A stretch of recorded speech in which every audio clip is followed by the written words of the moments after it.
अगर आप चाहते हैं कि तारक फिल्म्स का ऑडियो वीडियो सबसे पहले आप तक पहुंचे, तो हमारे चैनल को सब्सक्राइब जरूर करें और बेल आइकन को दबाना ना भूलें।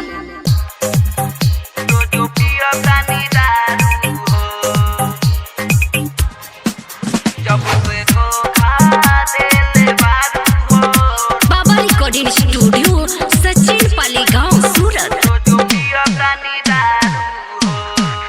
जब से धोखा देले बारू हो, रोजो पिया तानी दारू हो। जब से धोखा देले बारू हो, रोजो पिया तानी दारू हो।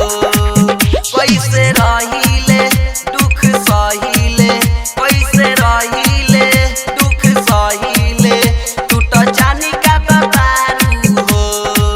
जब से धोखा देले बारू हो, रोजो पिया तानी दारू हो। जब से धोखा देले बारू हो, रोजो पिया तानी दारू हो।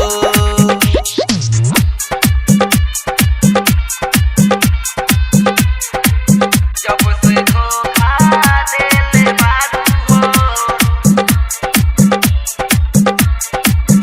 रोजो पिया तानी दारू हो।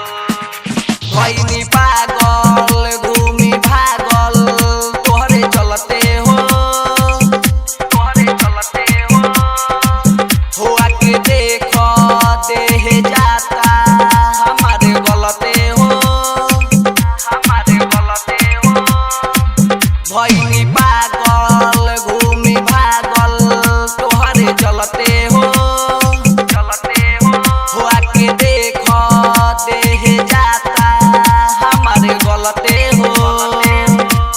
अरे मन करे सीना में जादू मारी हो। जब से धोखा देले बारू हो, रोजो पिया तानी दारू हो।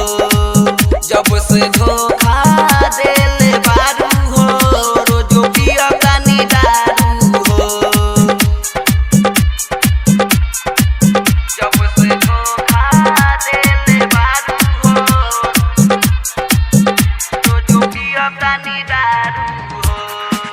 सुन मुना मद होशी अब मर जाई, अब मर जाई हो। सबसे पहिले खबर सुन तोहरे घर जाई, घर जाई।